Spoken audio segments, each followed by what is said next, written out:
Yeah, another good performance out of my guys. That's 4 in a row, 4 results. It's another result. Obviously, we drew the game. Obviously, with the tournament, it goes to the penalties, and then it's a flip of a coin, especially when you start to get to the 7th, 8th penalty shooters. It's flip a coin. Really proud of the effort, proud of the fight. I thought we played really well, both sides of the ball. It's another game where we press in a very good way. We defend overall the whole game in a very good way. It's just too bad to give up, the goal on what I feel is a very questionable penalty. And then obviously we don't get the penalty that he calls. That part of it's probably the biggest frustration.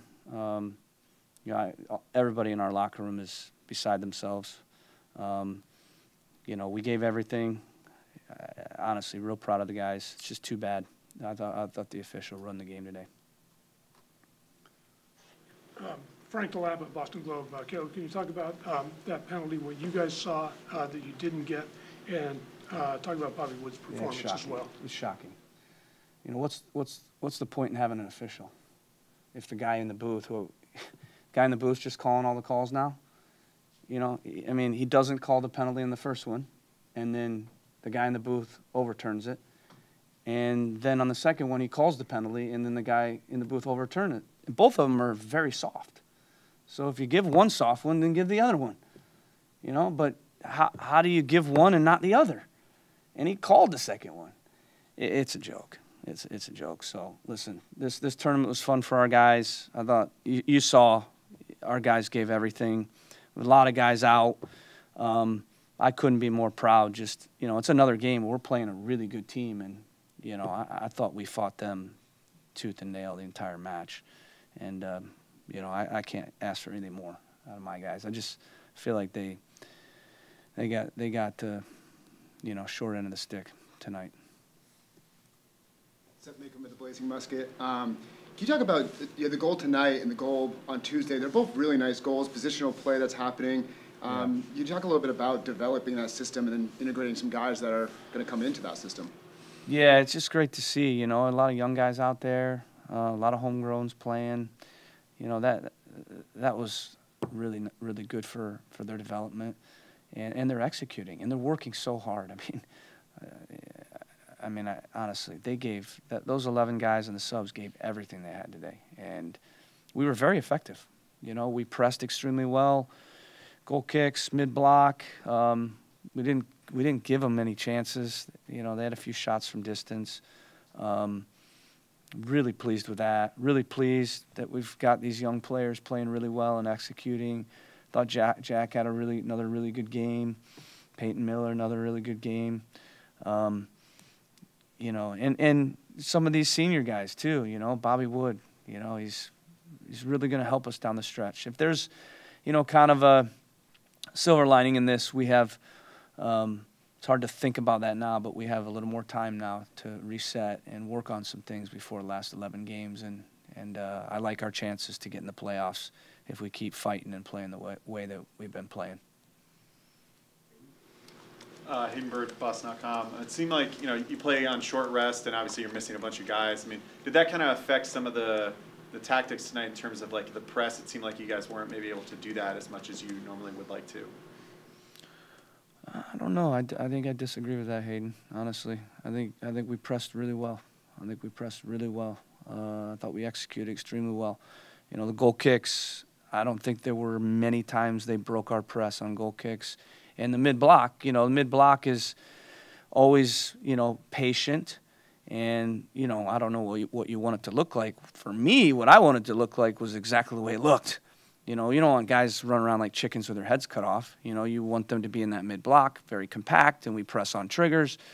And so, honestly, I thought it was admirable, the energy they gave and the way that they executed. And I honestly would not have wanted anything different defensively today. Salmon in the Blazing Musket. Obviously, Will Sands has kind of been able to integrate himself in the team. Just overall, what have you kind of seen from him in these minutes so far, and just how does he kind of fit into your plans? Good player. He's a good player. He's 24. He's athletic. He's a good defender. He's very focused. You know, he's very simple and clean. So he's a really good piece for us. But Peyton Miller, I mean, if you can't see the talent and quality out of this kid, you got something. You got something wrong with you, because this kid he's the real deal. You know, I don't want to overhype him, but like everything he does makes sense. He's quick. He's got it all. He defends. He tackles. He heads. He passes.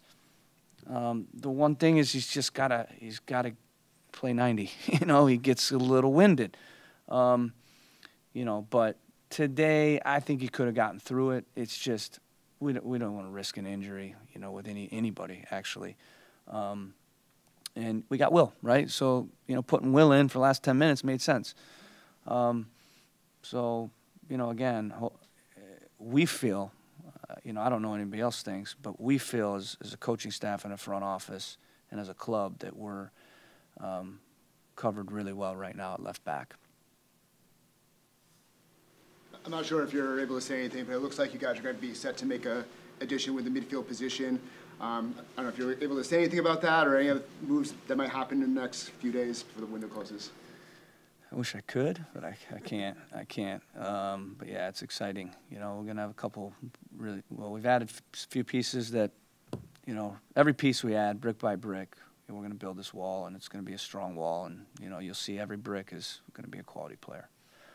So we'll try. Doesn't mean we're perfect. We're going to try always to get every player in right and every player out right.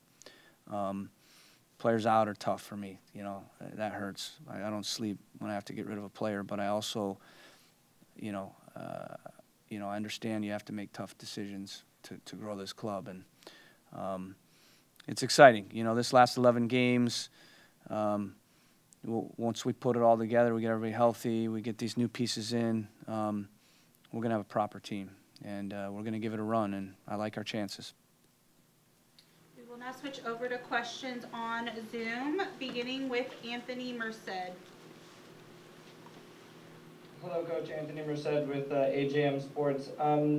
This is now, I believe, the fourth straight game, third this season, that you haven't been able to defeat NYCFC.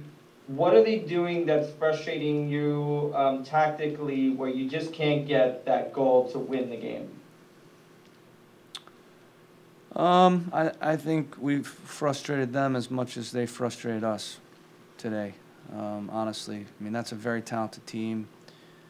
I said it going into the game. They have their full strength. That's their top group. You know, we have 3 DPs out and a young DP out. We're not playing our top group, and I thought it was an even game. And I thought we really limited their chances. You know, they had a bit of the ball. They always will.